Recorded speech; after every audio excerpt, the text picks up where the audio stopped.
Olá a todos vocês. Bom, gente, esse vídeo, como vocês verão, faz parte do curso de Apocalipse que já iniciou. Tinha informado ano passado que eu faria um curso só sobre o livro do Apocalipse. Caso você tenha interesse, vai uma parte aí do conteúdo. Caso você tenha interesse, na descrição do vídeo, só você entrar em contato e fazer a sua inscrição, tá certo? Muito obrigado, até a próxima e tchau, tchau.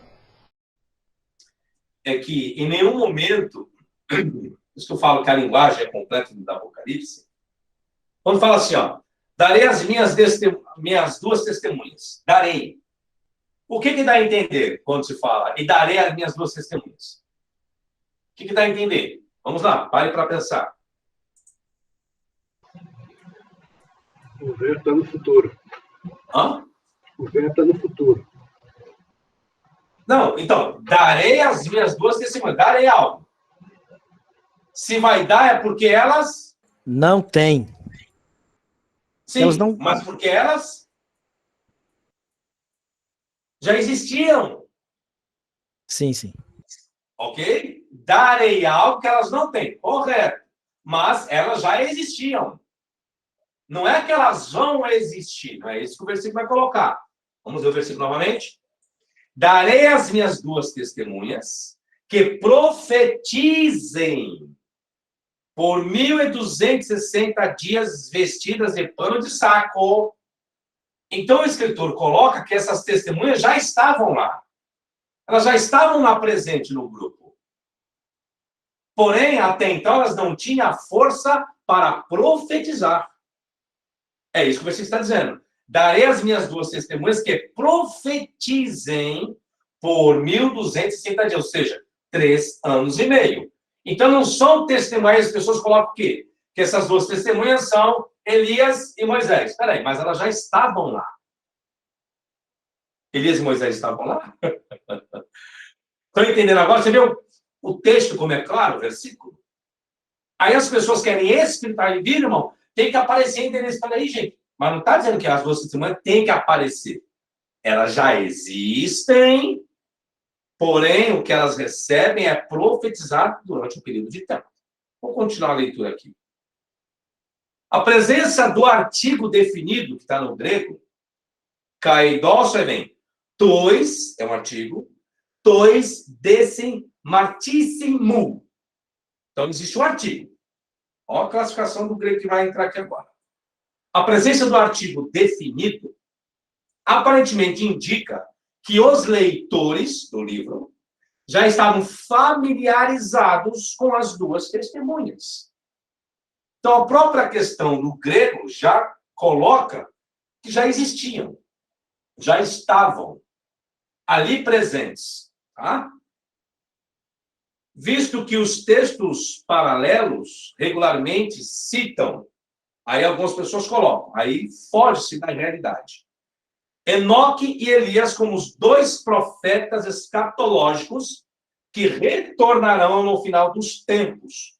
Pode-se presumir que o autor omitiu seus nomes intencionalmente, possivelmente porque ele os considerou profetas cristãos, cujo ministério ocorreria após o de Jesus, que é designado como seu Senhor no versículo 8. Se Elias e Enoque vir, é para divertir algum cristão? Não. Seria para divertir quem? Quem é que espera Elias voltar? Quem são? São os cristãos? Judeu. Entende? Então vira uma miscelânea. Então já não caberia aplicar para cristão do século XXI. Caberia para judeus. Aí tem um problema. Já que está falando o capítulo que nós lemos, capítulo 10, que era para... Não, capítulo 11, me desculpe. Que é para medir a cidade, como aplicar Elias e Enoque voltando para o século XXI, sendo que o tempo não existe mais? É isso, agora é fato. Agora é fundamentação, agora não é ideia. Então, gera uma complexidade aplicar esse capítulo aqui para os dias atuais. Tá? E nem para cristão vai servir só para judeu. Vai servir só para eles lá. Nada servirá para cá. Continua.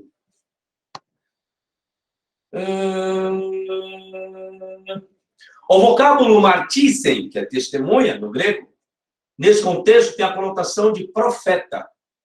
Uma vez que a frase grega, Hoidio martires, minhas duas testemunhas, no versículo 3, aqui que nós estamos estudando, é exatamente paralelo ao vocábulo grego, Hoidu profetai, os dois profetas, no versículo 10. Aí diz a duração. Calma que ainda vai entrar, tá? Sobre as duas testemunhas. Depois eu vou entrar, vou colocar aqui vários conceitos que surgiram. A duração do ministério das duas testemunhas é fixada a 1.260 dias. Outra maneira de calcular o período de 42 meses mencionado no versículo 2, para medir a cidade tal, como o período de tempo que as nações pisarão sobre a cidade. Os 42 meses de Apocalipse, capítulo 11, versículo 2, e os 1.260 dias de Apocalipse, capítulo 11, versículo 3, constituem uma das poucas ligações formais entre Apocalipse, capítulo 11, versículo 1 e 2, e o versículo 3 ao 13. Esse período simbólico de 3 anos e meio sugere que o período durante o qual as nações controlarão Jerusalém é precisamente o período em que as duas testemunhas exercerão seu ministério e fornece a razão de que ele vinculou os versículos 1 e 2 aos versículos 13 e 13. O final desse período, descrito nos versículos 7 ao 13, envolve o assassinato, ressurreição e ascensão das duas testemunhas, bem como o terremoto que destrói uma 10ª parte da cidade e a conversão dos sobreviventes. Olha o problema que surge nesse livro do Apocalipse. Até então, não se falava, o capítulo antecedente não estava se falando sobre uma possibilidade de conversão. Já o capítulo 11 está falando. O capítulo anterior fala que Deus matou a 1/3 parte da humanidade e as pessoas não se arrependeram e continuaram adorando os demônios. Aí vem duas testemunhas, acontece o que acontece, e aí algumas pessoas se convertem. Tá? Para vocês verem. Quem são as duas testemunhas? Quem são elas? Bom, aqui já coloquei na lousa. A origem da ideia de duas testemunhas escatológicas ou profetas escatológicos é problemático. Pensava que essa ideia não poderia ser derivada de uma fonte judaica. Então, para algumas pessoas estudiosas, bom, essas duas testemunhas, elas não estão retratadas em fontes judaicas. Já que no judaísmo, o retorno de um único profeta escatológico, já que no judaísmo, o retorno é apenas, não são de duas pessoas. No judaísmo é apenas uma única pessoa. O judaísmo não vai falar que tem que voltar duas pessoas no conceito judaico. É apenas uma única pessoa. Então, entra já uma complexibilidade de afirmar que essas duas testemunhas, por fonte judaica, seja Elias e Enoque. Porque não é isso que o judaísmo espera. O judaísmo espera uma pessoa só, e não duas. Esse é um dos problemas já existentes. Elias era esperado. Quais as principais opções para figuras escatológicas judaicas tradicionais que poderiam ter servido como modelos para as duas testemunhas do Apocalipse? Quais seriam essas figuras? Se eu colocar, tirar do aspecto judaico, nós temos Elias e Enoque. Observe-se que a maioria dos estudiosos identificam as duas testemunhas como Elias e Enoque, ou Enoque e Elias. Uma visão que foi unânime. Essa visão foi unânime na exegese patrística, ou seja, nos pais das igrejas. Após o tempo de Irineu e Tertuliano. Então, foi unânime essa exegese patrística após o tempo de Irineu e Tertuliano. Tá? Essa visão era baseada na crença, ao crer aí, generalizada de que Enoque e Elias eram os dois únicos seres humanos que não haviam morrido. Ah, se eles não morreram, aí entrou-se o quê? A crença, a fé. Aí, ou seja, olha até o período que isso foi. Ah, como eles não morreram, eles têm que morrer. Elias e Enoque. Ou seja, em outras palavras, deixa eu aplicar isso aqui hoje para os senhores. Espera aí. Vamos colocar, senhores, vamos colocar que realmente seja Elias e Enoque. Elias e Enoque. Lembra que o professor não lida com fé e nem com crença. A pergunta que se faz é o seguinte. Então, os camaradas estão lá na eternidade, já estão lá, chegaram lá antes de Jesus, ascenderam aos céus, né? Antes de Jesus. Aí eles já estão lá há tantos anos, aí chega um momento que Deus envia-os para serem penalizados, sofrerem, para depois trazer um resultado só porque eles não morreram? Eu pergunto aos senhores, qual a glória disso? Aí tem um problema. Quer ver? Essa crença popular como mata, está ordenado o homem morrer quantas vezes? Hebreus 11, 27? 9. 27. Hebreus 9, 27. Deixa eu fazer minha 9 e 27. Vamos lá. Vamos ver? 9, 24. Porque Cristo não entrou no santuário feito por mãos, figura do verdadeiro, porém no mesmo céu, para agora comparecer por nós perante a face de Deus. Nem também para si mesmo se oferecer muitas vezes, como o sumo sacerdote cada ano entra no santuário com sangue alheio. De outra maneira, necessário lhe fora padecer muitas vezes desde a fundação do mundo. Mas agora a consumação dos séculos, uma vez se manifestou, para aniquilar o pecado pelo sacrifício de si mesmo.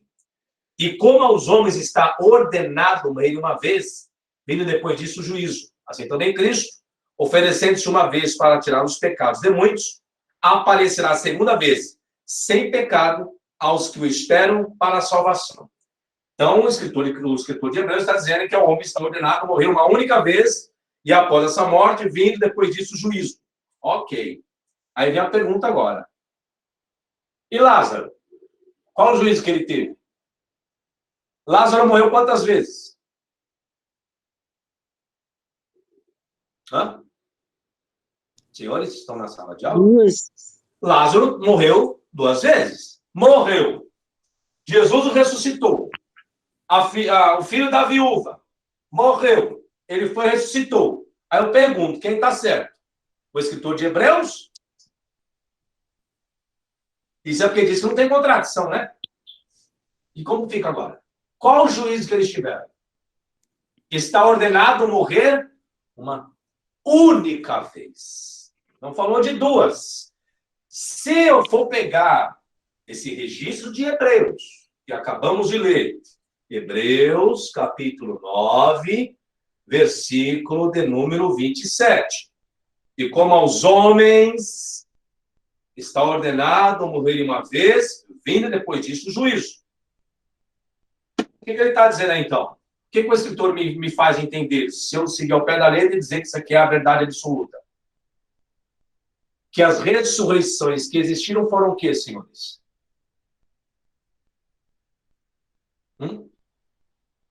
Falsas. Falsas. Justamente. Foram falsas. Logo, então, ninguém ressuscitou. E também não foram ressuscitados. Porque o escritor abençoado do livro de Hebreus colocou que o homem tem que morrer uma vez só. Então, se você morre e foi ressuscitado, você tem que morrer de novo. Ai, meu pai. Aí tem outro probleminha. Hebreus também. Que ele diz assim, ó. Carne e sangue não pode herdar o quê? O rei dos céus, lá, os céus não pode. E carne e sangue, ele está colocando o quê? A estrutura humana. Então, como que Elias e Enoque foi para o céu, se carne e sangue não era do reino de Deus? Ei, professor, ainda tem João 3,13, que ninguém subiu ao céu. Seu filho Então, aí é isso que as pessoas não entendem. Gente, não sou eu que estou dizendo que é a contradição, não sou eu, é o texto quem faz isso, não sou eu, professor. Eu só estou expondo para se pensar, para usar a cabecinha para pensar. Só que tem gente que não entende isso. Não sou eu, professor. Eu só estou falando o que o texto está dizendo. Só que aí nós temos que parar para pensar. Peraí. Professor, eu não tinha parado para pensar. É isso que o professor faz. Você tem que parar para pensar. Então, essa questão de Elias e Enoque, coloca eles têm que morrer, por isso que eu falei, se torna algo injusto. Poxa, os camaradas, né, do jeito que está na narrativa, já estão lá na eternidade, já estão lá na glória, esquecendo o livro de Hebreus. Esquecendo esse registro de Hebreus. O homem tem que morrer uma vez só. Tá? Esquecendo isso. Vamos colocar essa questão do pensamento, né? Do judaísmo. O judaísmo coloca que é um só, né? 2. Então já foge um pouco. Vamos colocar no conceito dos pais das igrejas. Após Elineu e tal, e Tertuliano, que eram os dois. Elias e Enoque, eles têm que morrer, porque eles não provaram a morte. Também seria algo injusto, né? Se o próprio Filho de Deus, vou colocar dessa forma, provou a morte, porque esses aqui, então... E tem algo mais interessante ainda, eu vou dizer aqui, senhores, só um minutinho, Brasil Preterista, é que na segundo texto,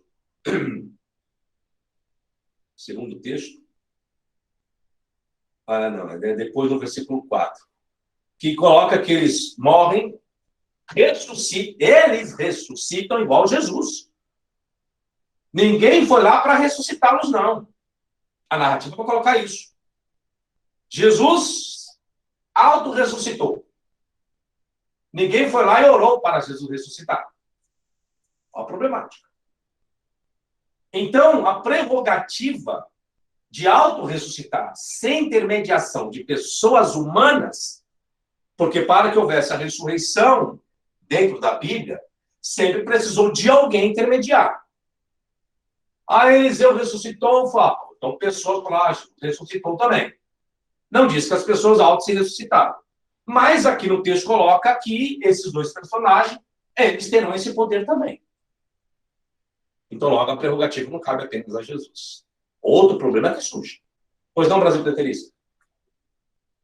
Professor, essa questão de Elias e Enoque não ter morrido não é mais uma mística, uma interpretação errada, não? Qual é a base bíblica deles não ter morrido? Porque eu já li a Bíblia e já sei que esses homens morreram. Já vi. Quer ver? Hebreus lá, professor, o próprio livro de Hebreus diz no próprio capítulo do Heróis da Fé, que cita Enoque, cita Elias, lá no versículo 39, diz que todos eles, tendo tido testemunho pela fé, não alcançaram a promessa. Aí me diga uma coisa, um camarada desse que foi arrebatado com corpo e tudo para o céu, está diante do trono de Deus no céu, não alcançou promessa?